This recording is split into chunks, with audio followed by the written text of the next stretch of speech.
no es creíble. actual, ¿no? Todos Con dicen las eso, dificultades que hay. Claro. Bueno, hablamos con Matías Cremonte, porque el otro tema es si algo anunciado, porque terminó la pandemia y la supuesta crisis que conlleva. Hablamos con Matías Cremonte, que él es presidente de la Asociación de Abogados Laboralistas, porque se terminó la doble indemnización. Matías. Así es, buenos días. ¿Qué significado tiene?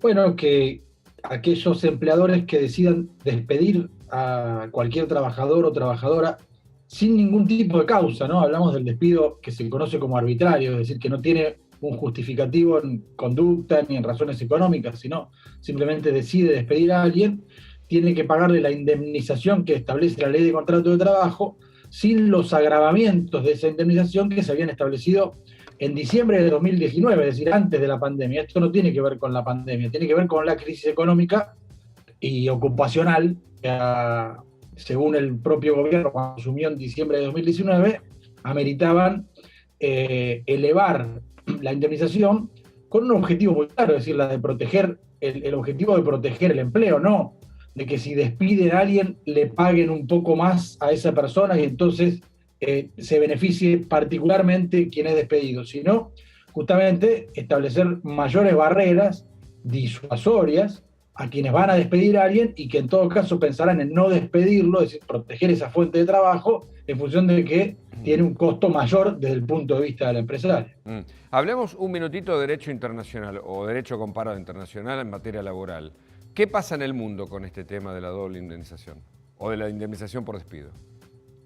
No, en el mundo cada sistema, digamos, cada país tiene su especial protección. Todos los gobiernos, todos los estados del mundo, a través de sus constituciones nacionales, tienen el mandato de crear empleo, de garantizarle empleo a todas las personas que lo único que pueden hacer para vivir es tener un empleo, un salario y así sobrevivir. El resto sería una cuestión asistencial del Estado o quienes son empresarios. Pero entonces, la gran mayoría de la población del mundo tiene que trabajar para vivir.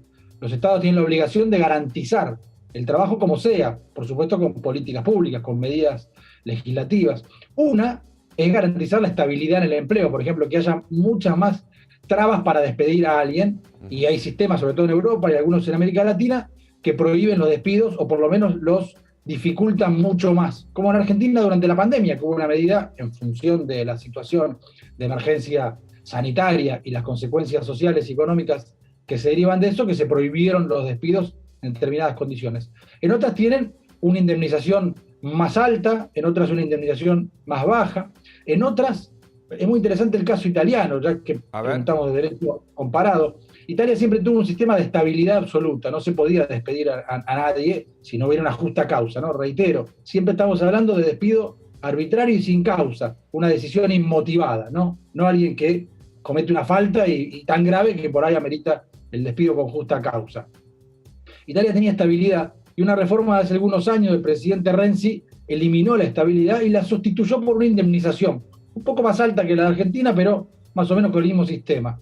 El Tribunal Constitucional de Italia estableció que no puede establecerse, más allá de que haya una indemnización para quien pierde el trabajo, digamos, se repare el daño de la persona que se la deja sin sustento, esa indemnización no puede estar establecida por ley, por un mes de sueldo, por año trabajado, como es el caso argentino, por ejemplo, sino que en cada caso el juez tiene que analizar cuál es el daño que se produce en la persona que es despedida, que es segregada, para reparar ese daño. Y dice algo muy interesante, dice, no es cierto que las empresas tengan derecho a la seguridad jurídica de saber cuánto les va a costar, desde su perspectiva, despedir a alguien. La seguridad jurídica, en todo caso, es de las personas que viven del trabajo y que se quedan sin trabajo. Hay que merituarlo en cada caso, porque en realidad las empresas deben garantizar que haya trabajo para todo aquel que tenga necesidad de hacerlo. Por eso insisto que estamos hablando de despidos sin causa. Otra circunstancia son la motivación. Es interesantísimo el tema laboral porque es lo que se viene seguramente.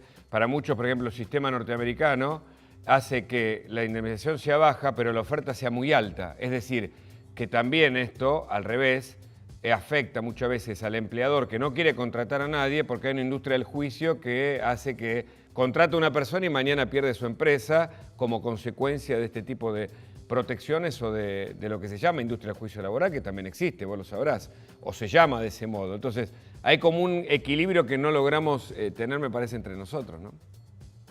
No, porque en realidad nadie deja. A ver, hay una frase hecha que es la de la industria del juicio, pero en realidad, para que alguien tenga el derecho o la posibilidad de hacer un juicio, un reclamo, en cualquier ámbito de la vida, pero en el laboral también, tiene que sentirse con el derecho de hacerlo. Es decir, tiene que haber un derecho vulnerado.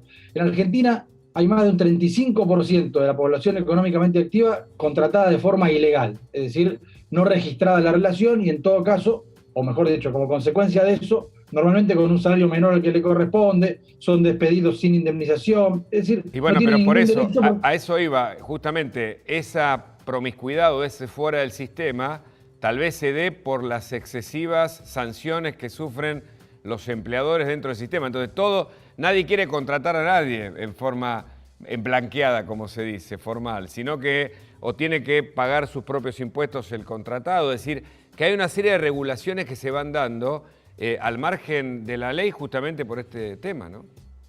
Pero iba a terminar con lo siguiente.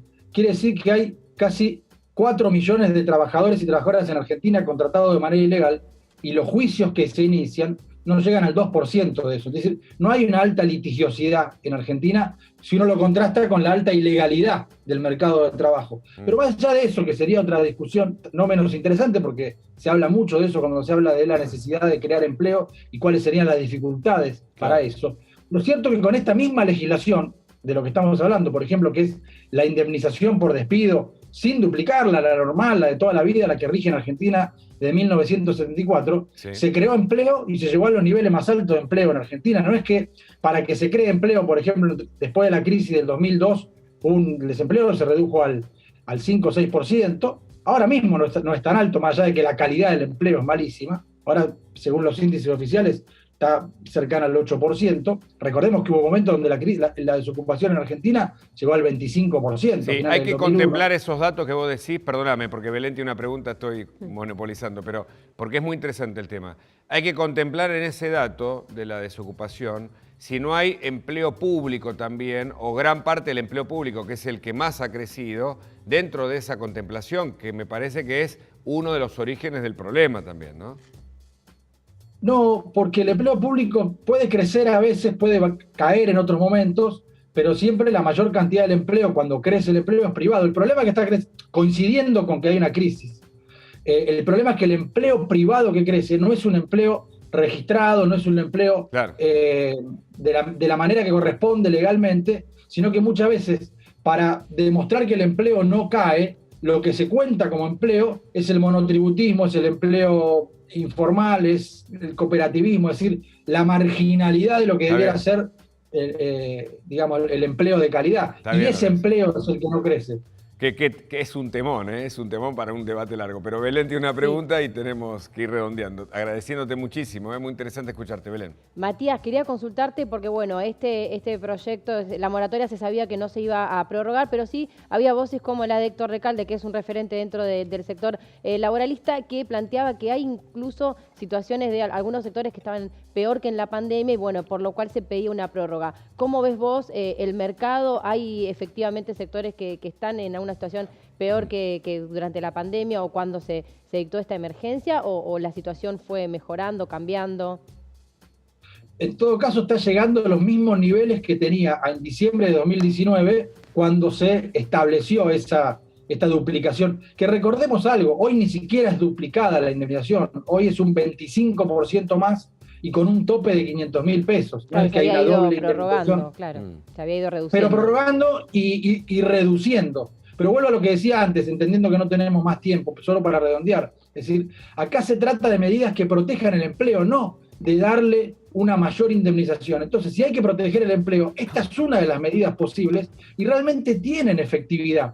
Porque una persona que va a despedir a alguien, si tiene un costo mayor desde la perspectiva, porque no es un costo, pero de la perspectiva del empresario, probablemente lo piense dos veces y se sienta disuadido de despedir y eso fomenta que por lo menos se mantenga el empleo, ¿no? Desde ese punto de vista, imagino que lo dicen la mayoría de los laboralistas, no solo por la protección de esa persona que si es despedida y tiene un poco más de dinero, tampoco se le resuelve de fondo el problema, va sustentarse por ahí unos meses más, pero luego necesita de un nuevo trabajo para seguir viviendo, lógicamente.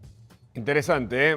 Te vamos a volver a llamar porque además lo explicás muy bien el tema. Y es un tema para debatir y yo creo que es el tema que se viene, que no está resuelto porque además los nuevos modos laborales han cambiado, el home office, hay tanto para decir sobre el tema que a veces hay que adecuar el derecho a las nuevas realidades. Pero, de nuevo, muchas gracias por el contacto.